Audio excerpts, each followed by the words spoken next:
heliocéntrico. Resolví, resolví. Eh, muchas gracias, amigo. Ya, ahora sí. Eh, Hacer ciencia es esencialmente hacer teoría.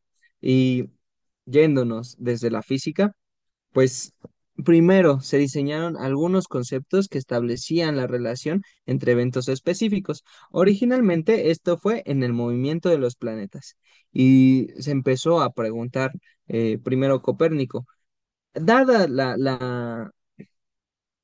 los elementos que vemos, las estrellas en ese momento, los ángeles también se les llamaba, eh, ¿cómo es que se cumplen estos movimientos que vemos año con año? Y se empezaron a establecer formas en las que se esquematizaban estos movimientos. De ahí que se realizaran distintos modelos de los movimientos de los planetas. El modelo heliocéntrico, el modelo geocéntrico, principalmente, fueron dos que empezaron a hacer debate en las ciencias físicas y que de aquí se generaban hipótesis. Hipótesis en ese entonces, desde religiosas hasta científicas. Desde, dado que somos los elegidos de Dios, pues somos el centro del universo, partiendo del modelo geocéntrico. Copérnico con el modelo heliocéntrico mencionaba que si bien podíamos ser eh, bendecidos por Dios, la Tierra no era el centro del universo, y eso se podía comprobar dado los movimientos que había de los planetas. Formular estas hipótesis nos ayudaba a corroborar distintos conocimientos que si bien ya se tenían claros, también nos llevaban a evaluar qué ocurría con estos. Newton hizo más de lo mismo. Él esencialmente lo hizo, más ya no. Sí, hizo algunos descubrimientos acerca de los planetas, utilizó telescopios y todo esto, pero esencialmente con objetos y tratando de calcular la caída. Esencialmente, y esto llevó a que se generaran hipótesis en torno al concepto de gravedad. Dada la caída de un elemento hacia el suelo, se medía cuál era la velocidad entre esta caída y el llegar al suelo, lo que derivó en el concepto de gravedad y en establecer fórmulas y hipótesis en torno a cómo esto podía comprobarse. Esto, en el mejor de los sentidos, llevó a lo que se mencionaba por Galileo, en donde incluso sin poder comprobarlo, porque en ese entonces no existían cámaras de vacío, se mencionó cómo es que objetos en lugares en donde no hubiera fricción, cayeran al mismo tiempo. Es decir, que la gravedad tuviera la misma velocidad para cualquier objeto si no hubiera fricción o resistencia ante el aire. José Juan, que es ingeniero, si no me equivoco, seguro esté más al tanto de estas hipótesis y de cómo derivaron incluso hoy en día en cómo funcionan motores, en cómo funcionan reactores nucleares, en cómo funcionan distintas tecnologías que utilizamos, desde transistores eh, hasta procesadores. Entonces, el generar estas hipótesis derivaba a que generáramos una heurística, es decir, pudiéramos describir más eventos y más eventos. Y esto esencialmente se hacía con un enfoque hipotético deductivo, es decir, dada cierta hipótesis, lo podría ir a comprobar. A diferencia de este enfoque que esencialmente es el que se ha llevado a cabo en las ciencias, la teoría esquineriana, nuevamente recordándoles que estoy planteando lo que se mencionaba desde el primer capítulo, eh, partía de otra descripción. Y más que hablar de hipótesis y de deducciones, hablaba de inducción. Es decir, cómo describiendo un conjunto de relaciones empíricas y conceptos se podía utilizar la teoría como un instrumento. Es decir, cómo a través de preparaciones podíamos utilizar los resultados de estas preparaciones experimentales para describir fenómenos. Cómo a través del lenguaje de nuestros datos podíamos aprender a describir nuestra realidad. Entonces, esta fue la primera distinción entre lo que planteaba Skinner y lo que ya planteaban otros conductistas. No partían de la teoría, partían de preparaciones experimentales para hacer teoría. Cambió las reglas del juego. No era de qué sabemos para ver qué podemos hacer, era qué hacemos para ver qué podemos decir de eso que hacemos. Esto es muy importante porque las teorías de la complejidad actuales que mencionan, que rompen completamente con el método científico y que esto es algo que ellos propusieron por primera ocasión de las ciencias de la complejidad, pues era algo que tanto ya planteaba como Skinner como otros autores. Entonces, que no les mientan, que no les digan, que no les cuenten porque el método inductivo ya se utilizaba antes. Partir de lo que sabemos hacer para ver qué podemos decir de eso que sabemos hacer. ¿Vale? Ya que se deja claro esto, se menciona tres formas de usar una teoría. La primera es para significar explicaciones con términos distintos. Es decir, darle un sentido nuevo a eso que sabemos explicar a través de trabajar los términos con los que explicamos esto. A esto normalmente se le suele llamar análisis conceptual. La segunda es la extrapolación de hallazgos para aplicarlos en el análisis de repertorios de conducta fuera del laboratorio. Es decir, cómo eso que hacemos nos sirve para describir fenómenos que no estamos comprobando, pero que sí se ciñen a estas explicaciones que hemos construido a través de lo que hemos hecho a lo largo de varios años. No es que hagamos un experimento y que de eso digamos, entonces esto funciona así todas las ocasiones. Lo que esperaríamos como científicos es que, dada la replicación de nuestros experimentos, otros puedan comprobar esto que hemos corroborado.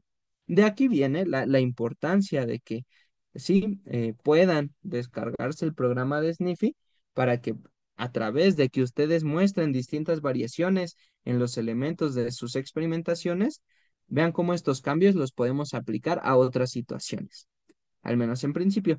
Ya lo trabajaremos más a detalle en otras sesiones, pero esa es la segunda forma de usar una teoría. Y la tercera es a través de la crítica de conceptos, datos y métodos que se deben de utilizar en la ciencia del comportamiento. Esta tradición esencialmente la inició Watson. Watson es al que le debemos que seamos tan criticones.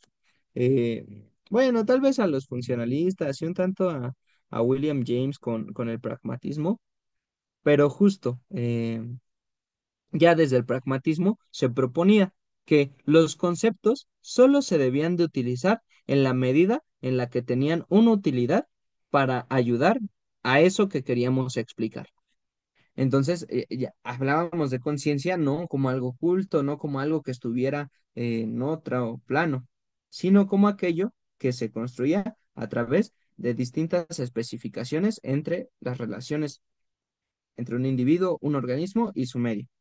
En esencia, eso se empezaba a plantear ya desde William James, pero ante la, las dificultades que tenía utilizar términos como este, Watson proponía que se abandonara el término de conciencia y que habláramos más de lo que se hace, es decir, del comportamiento, resaltando la relación entre el individuo y su medio, aunque originalmente entre un estímulo y una respuesta. Eso es muy importante. Y esta crítica al término de conciencia se hereda al análisis conductista que fue evolucionando tanto con Hull como con Tolman y luego con Skinner, mencionando la importancia de que nuestras variables siempre se pudieran medir, observar y cuantificar. Eh, y ya con esto claro, el texto nos sigue mencionando que las estrategias pasaron de recurrir más de conceptos que aludieran a causas internas a conceptos que describieran cómo la modificación del ambiente influía en el comportamiento. Esto es muy importante porque esto rompió con la lógica típica que conductistas históricos como Hull y Tolman habían asumido, en donde situaban la explicación de el comportamiento en variables fisiológicas. Eh, No sé si hasta aquí tengan alguna duda, algún comentario. David, ¿te gustaría añadir algo a esto del primer capítulo? Les doy un momento. Únicamente que algo de banda que menciona precisamente de introducción, y creo que sigue bacano esto de capítulos, es esta parte de cuál es el fin de esta teoría y cómo se va utilizando. ¿A qué me refiero con esto? Plantea tres posibles hipótesis y su contraste. Skinner precisamente es muy crítico esta parte de no me interesa tanto construir una ley de conducta o algo, sino precisamente establece estos parámetros. No tengo ahorita la cita precisamente, pero una parte que me encanta mucho donde mencionaba que aunque es cierto que podemos criticar que experimento de laboratorio no se puede traspasar así como está a la realidad, precisamente el poder entender los procesos que se están logrando de forma aislada ayudan a precisamente poder generar una defección que lleva a la replicabilidad en un contexto ya exterior o real, por cierta forma. Sí, justo como bien lo mencionábamos. José Juan. Ok, comentábamos precisamente con David y con Rodrigo el hecho de que precisamente para esos reduccionismos originales, explicarlo todo desde la fisiología o a la inversa, bueno, finalmente en el conductismo radical todavía, bueno, todavía se tiene mucho eso, ¿no? Bueno, te lo comento porque está señalando eso, ¿no? De la crítica a Hull y los demás. Pero claro, o sea, la fisiología, lo biológico sí, tiene su importancia, solo que tampoco es todo, ¿no? Ese es quizás el punto, ¿no? Y comentamos que no se ha hecho un concepto que precisamente le integre, ¿no? Yo les decía que interconductismo me gustaba mucho, me gusta precisamente por eso, porque ya lo incluye. Eh, pero sí, aquí sería eso, o sea, no es que dejar a lo biológico, ¿no? Que sí tiene también una parte, ¿no? Entonces, y porque si no, bueno, estaríamos haciendo lo contrario, ¿no? O sea, olvidándonos de lo biológico. Entonces, nada más esa acotación. Oye, y no soy ingeniero, estudié comunicación. Me hubiera gustado ser ingeniero también, pero no, para la colección de las carreras. Ok, perdón, José Juan. Se me tuve un desliz, un lapsus lingüe. Eh, Seguro es porque te tengo mucho aprecio. Bueno, sí, continuando con esto que nos decían, pues sí, justo preguntarnos como qué es lo que observamos como científicos, qué relaciones establecemos entre los elementos, es una tarea necesaria. Bueno, ya voy a dejar el capítulo uno, ya que tuvimos claras estas partes. Nada más a manera de resumen, entonces la teoría era una organización sistemática, en donde, en específico en la teoría skinneriana, esta organización sistemática tuvo su punto más alto en la institución de los programas de reforzamiento para organizar los datos experimentales, que esos pues ya nos lo sabemos, ya los revisamos en varias sesiones. Estos programas de reforzamiento describían especificaciones precisas de cómo otorgar refuerzos en una situación de condicionamiento operante, lo cual resolvió problemas que llevaron a una definición exclusivamente en términos conductuales del mantenimiento e influencia de tanto la institución de un refuerzo como de la suspensión de este. Básicamente, la teoría skinneriana trabajó eso a lo largo de varios años, de varios artículos, de mucha información y que dio como resultado el estudio de tres cosas. ¿Y qué es lo que se revisa a lo largo del libro? En un primer punto, de la especificación de programas de reforzamiento. En un segundo, de la extrapolación de los datos a situaciones humanas mediante la formulación de conducta verbal. Ahorita vamos a ver un poco de esto. Y la tercera, la crítica de los conceptos que utilizamos, eh, tanto en qué situaciones y cuáles son los límites que estos tienen. ¿Vale?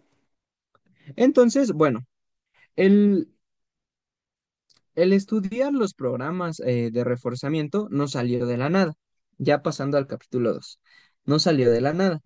Corresponde a una de los principales intereses de la psicología en general. Y es esta pregunta de ¿por qué hacemos lo que hacemos?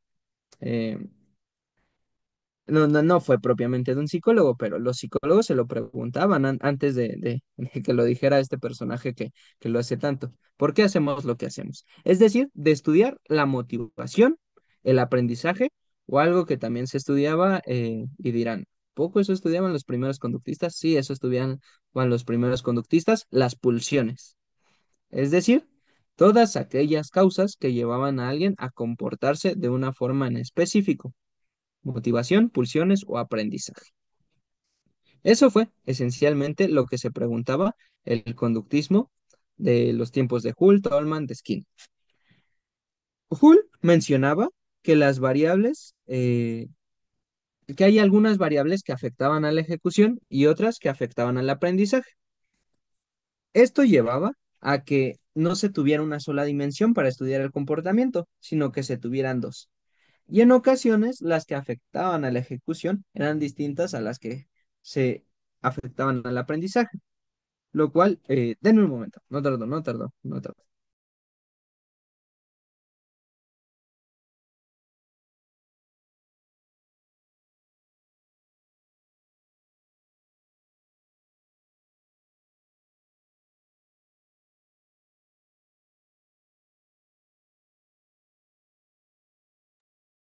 Ya regresé. Bueno, continuando con esto que estaba, Hull proponía algo y Skinner criticó esto que proponían, haciendo la distinción en donde mencionaba que esto de dividir entre variables que afectaban la ejecución y variables que afectaban al aprendizaje llevaba a que no habláramos en términos conductuales. Las que afectaban al aprendizaje eran psicológicas y las que afectaban a la ejecución eran fisiológicas, esencialmente en Hull. Lo cual, nuevamente, y bien lo señala José Juan, no es necesario considerarlas, y sí, cuando lleguemos a otras descripciones mencionaremos por qué es importante considerarlas, pero Skinner tenía el interés principal de describirlas exclusivamente en términos conductuales, es decir, en relaciones que se establecían entre el organismo y su medio. Esto llevó a que, dados los principios del comportamiento, tanto las leyes estáticas como las leyes dinámicas que ya revisamos, los principios relacionados con los procesos básicos de reforzamiento, de castigo y de extinción, se establecieran o se sistematizaran, se conjuntaran en los programas de reforzamiento, que estos también ya los hemos revisado. Y básicamente en el capítulo 2 y yo les recomiendo mucho que si en algún futuro dicen, ay, no me acuerdo del todo de qué hablamos en ese curso, tienen dos opciones. O irse al capítulo 2 de este texto, o pues volver a ver los videos del curso y recordar qué dijeron durante este curso. Entonces, esencialmente lo que se plantea en el capítulo 2 es esta realización de distintos programas de reforzamiento para explicar el comportamiento. Había algunos que estaban interesados en el incremento de la conducta, pero después se empezaron a preguntar acerca de cómo mantenerla. Y alguien que entró al juego en esto del mantenimiento de la conducta mediante la suspensión del refuerzo fue Schoenfeld, lo cual nuevamente, y porque es tema de las siguientes sesiones, no lo revisaremos ahorita, pero si lo quieren revisar a detalle, está en el capítulo 2. Les sugiero, de verdad, de verdad, de verdad, si pueden leer este texto en la semana, si tienen la oportunidad, sintetiza bastante bien las ideas skinnerianas acerca del comportamiento y da tanto una síntesis, ya que llegamos a este punto del curso, como una introducción a si quieren seguir ampliando sus conocimientos en la línea del condicionamiento operante. E incluso en alguna parte del texto, en un párrafo, se mencionan programas que formularon otros teóricos del comportamiento que no eran Skinner y que no revisamos en este curso. Entonces, sería interesante que los revisaran. Fue lo que se planteó generalmente, de forma general, en el capítulo 2. ¿Cómo es que los principios y esos datos que obtuvo Skinner tuvieron su mayor expresión en los programas de reforzamiento, que como vimos a lo largo de las sesiones anteriores, nos ayudan a describir formas en las que podemos cambiar el comportamiento. ¿Vale? Tratando de ser breve con la descripción de los otros capítulos, pero también alentándolos a su lectura, en el capítulo 3 se nos menciona cómo es que ya realizados estos principios del comportamiento, realizados los programas del reforzamiento, el siguiente paso era plantearlos ya no en cómo describíamos el comportamiento en el laboratorio, sino cómo lo describíamos en situaciones humanas. Y esencialmente, algo que podemos asumir como psicólogos es que algo que nos distancia de los animales es esto que llamamos lenguaje. Y en específico para Skinner, hay alguna cita muy, muy bonita dentro del capítulo 3. Bueno, hay como tres bastante interesantes directamente de Skinner. Si quieren citar a Skinner, yo les recomiendo leer esas citas. Son tres imperdibles. La primera es que dado que el comportamiento verbal en los seres humanos involucra con topografías de distintos tipos, podemos hacer un estudio exclusivo de estos para que mencionemos distintos arreglos contingenciales que se dan en las interacciones verbales. Aquí vemos cómo es que ese lenguaje de los datos llevó a que se formularan hipótesis ya no de forma general en lo que ocurría en el laboratorio, sino en situaciones específicas a la hora de hablar.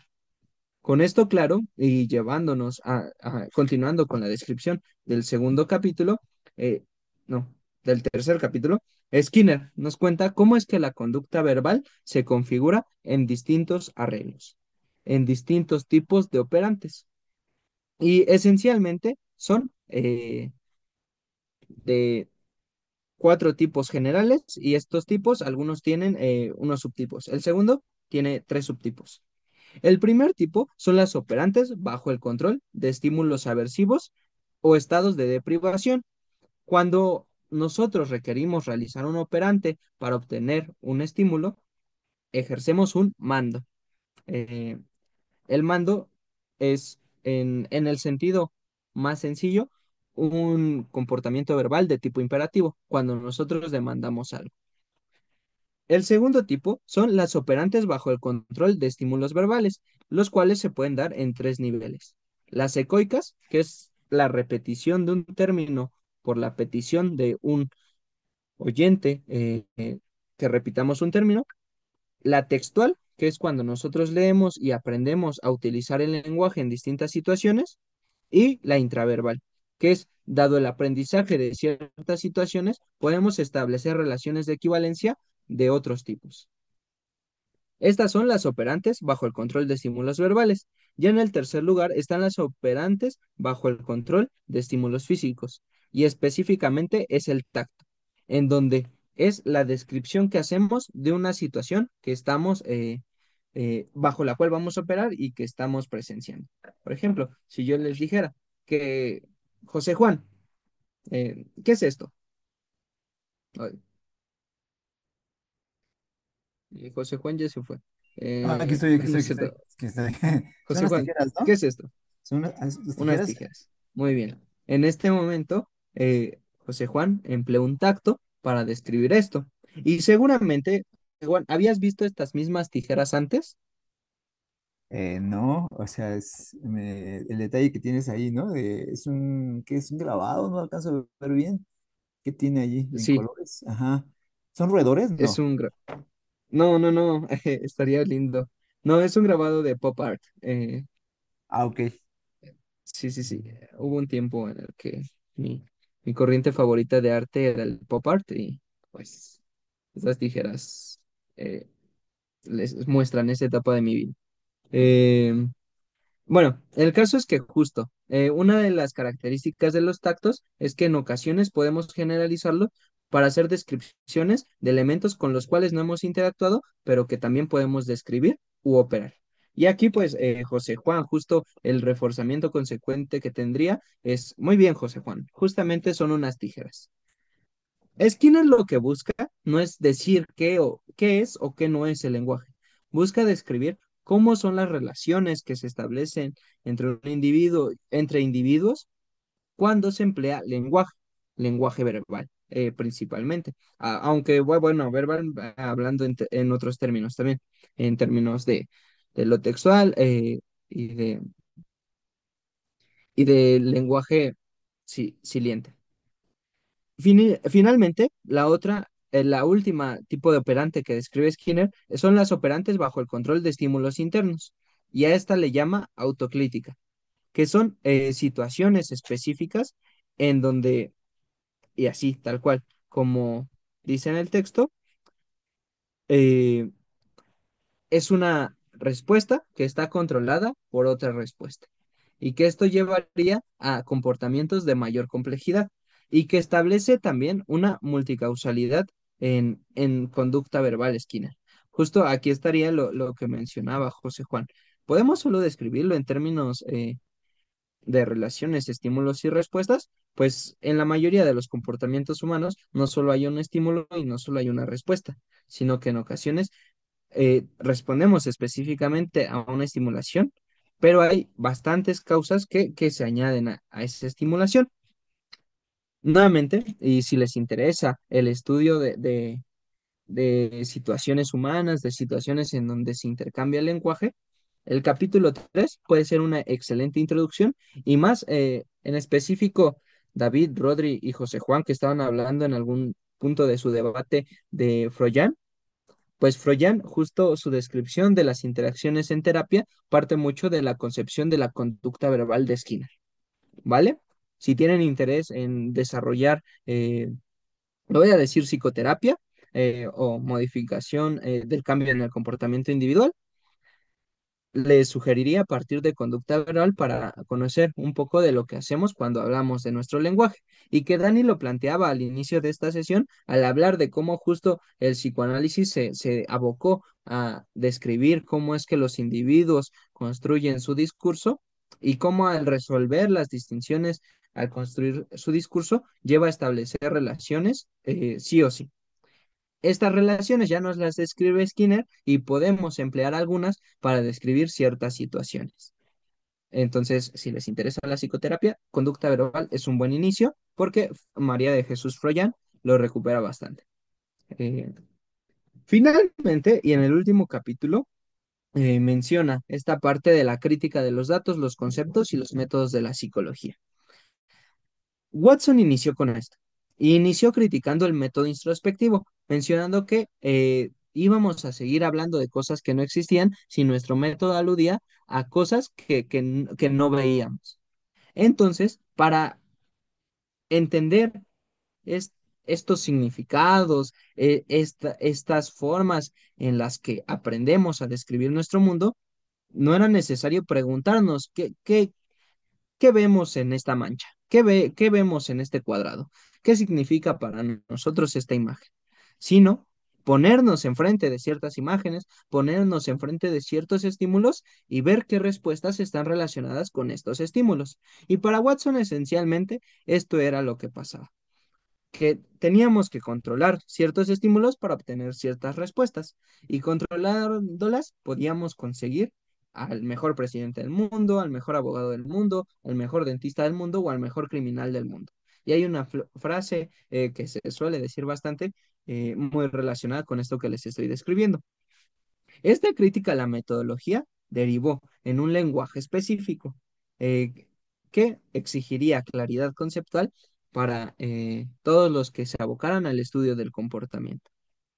En cierta medida, esto evolucionaría con Hull y con Tolman, describiendo ya no solo variables dependientes e independientes, sino que metieron al juego una variable más, que son las variables intervinientes, a lo cual pues Skinner también tendría algo que decir y mencionaría que dada esta variable interviniente, nos concentraríamos más en estímulos fisiológicos, pero que estas no siempre son las únicas que debemos tener en cuenta, sino que si establecemos estímulos que van no entre el estímulo y la respuesta, sino después de la respuesta, es decir, si vemos más allá de la respuesta que estamos observando, podemos encontrar que describiríamos mejor nuestro comportamiento.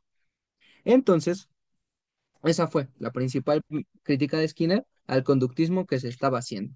No se trata solo de ver de un estímulo y de la relación entre un estímulo y una respuesta, sino también de cómo esa respuesta se relaciona con otro estímulo. Es decir, no solo hay dos pasos, hay al menos tres. Y básicamente me gustaría cerrar con esa parte sobre lo que trata el texto que les había dejado. La estrategia era otra. En lo personal, me gustaba más la otra estrategia porque entre todos íbamos a compartir lo que habíamos entendido de una u otra parte. Pero bueno, ante la falta de compañeros, de compañeras, me di a la tarea de poderles escribir en pocos sentidos, en pocas palabras, lo de cada capítulo y de por qué se derivó esa conclusión que ya leyeron y también motivarles a que lo puedan revisar, porque sí, sí hay bastantes puntos interesantes y creo que es un capítulo, es un libro excepcional para poder cerrar esta parte del curso. Espero no haber convertido esto en un monólogo. Mm, Si tienen alguna duda, algún comentario específico de lo que revisé en estos minutos, lo pueden hacer. David, si hay algo que te gustaría añadir, creo que también leíste el capítulo 2, lo puedes añadir. Sería todo por el día de hoy. Les mandaríamos mensaje para confirmar la sesión de la siguiente semana, porque va a venir nuestra colega. Eh, ¿Tienen comentarios? ¿Qué opinan de esto? ¿Qué piensan de la teoría skinneriana? Anden, Sí, no sean tímidos. ¿qué Seguro colega va a opinan algo. venir? ¿María de Jesús o quién? No, no, no. Ah, Segura en algún momento será tan importante como María de Jesús Froyán, pero es una colega del estudiante del doctorado en análisis experimental del comportamiento. Se llama Jocelyn.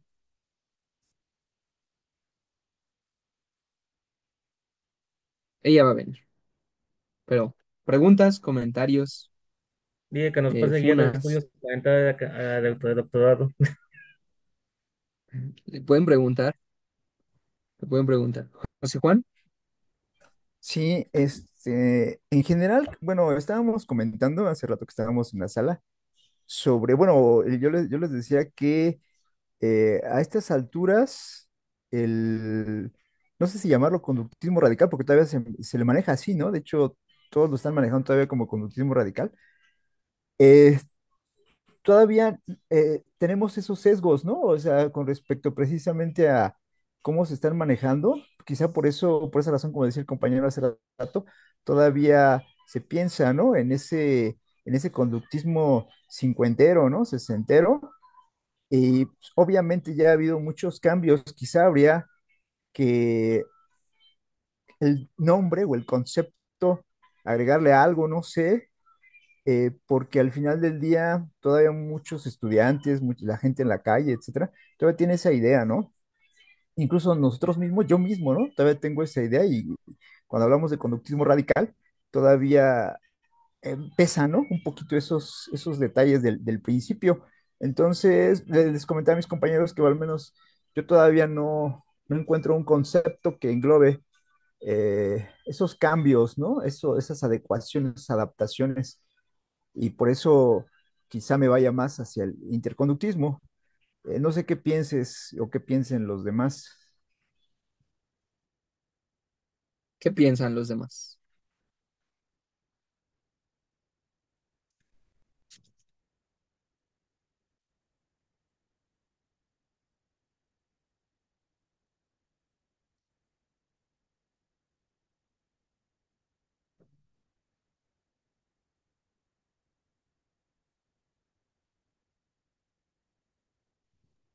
Por eso el conductismo radical no despega. Eh, Hay un texto que también les recomiendo, lo estoy leyendo, que se llama Contingencia y Drama de Marino Pérez. Lo pueden encontrar por Facebook. Y justo hay un apartado del primer capítulo, si no me equivoco, que menciona qué es lo radical del conductismo radical. Y bueno, no les voy a dar la respuesta porque lo tienen que leer, es imperdible, muy filosófico y justo establece como un puente entre el conductismo y la fenomenología que ya existía. En realidad, Ventrano, que a diferencia de lo que se suele decir que Husserl es el papá de la fenomenología, podemos decir que Ventrano es el que plantó la semilla, Husserl tal vez el que la arregló, la regó. eh, Describe como puentes entre la fenomenología y el conductismo y también porque el conductismo radical es radical.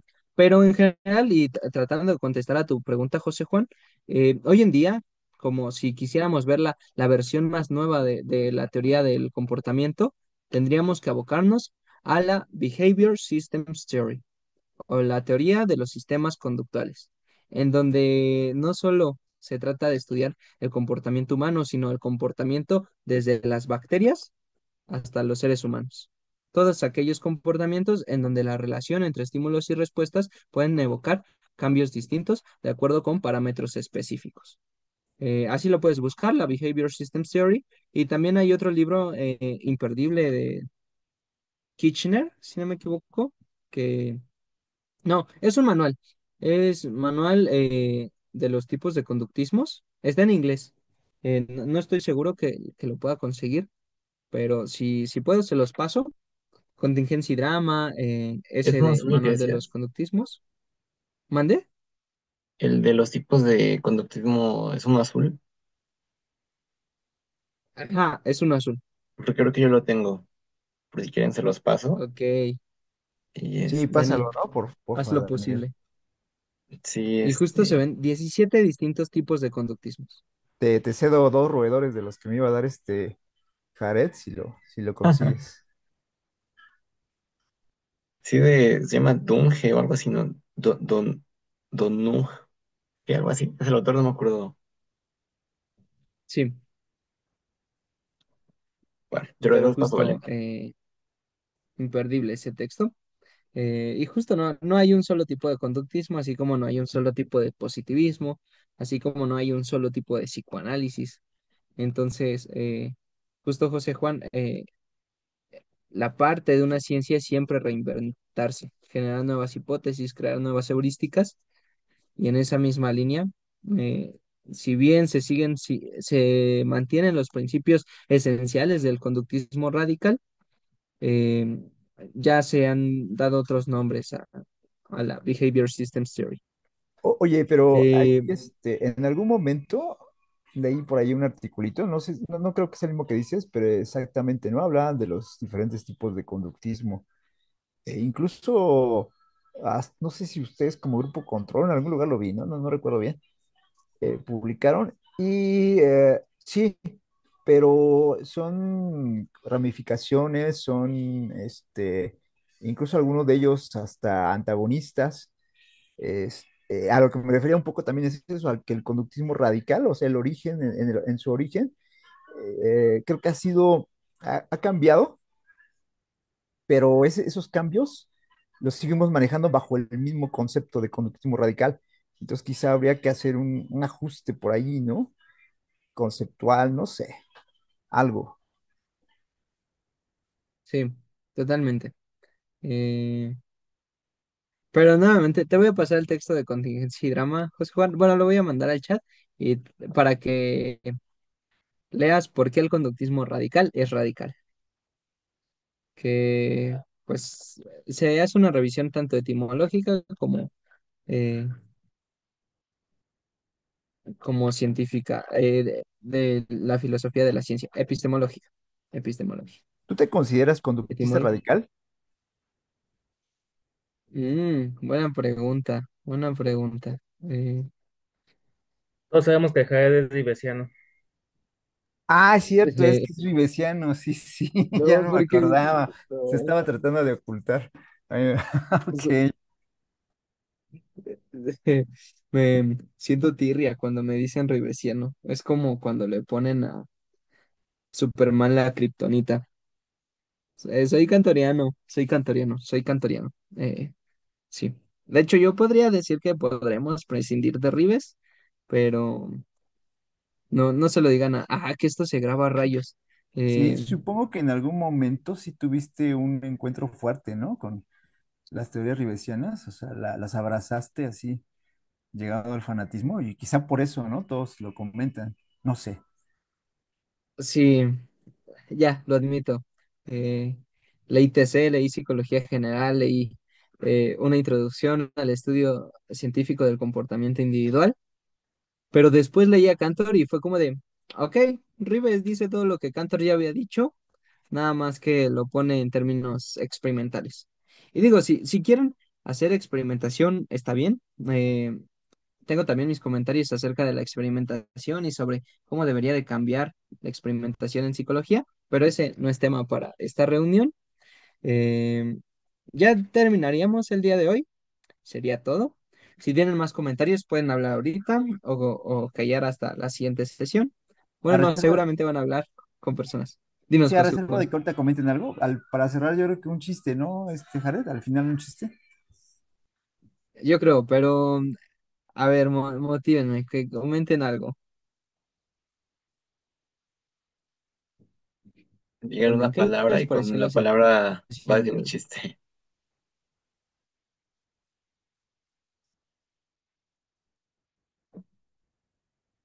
Sí, el chiste es que se den cuenta que si siguen mencionando a Rives, yo cierro las sesiones. Aviéntate todo de ballenas. El de la ballena. Me gustó más el de las orcas, ¿no? Estaba una. ¿Sí pudieron verlo, el de las orcas? Hace la mano quien sí vio el de las orcas. El de Dios aprieta, pero la no ahorca, ¿no? Ay, no, pues sí. No, orca, sí, ahí es muy bueno. Eh, pero estoy pensando en uno, estoy pensando en uno.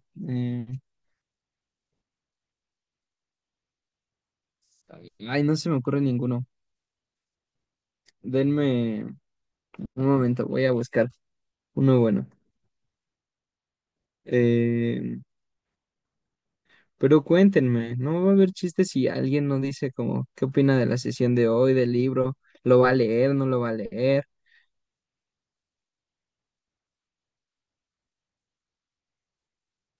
Yo sí lo voy a leer, ¿eh? Ya lograste tu cometido de querer que lo lea. Sí, lo voy a leer.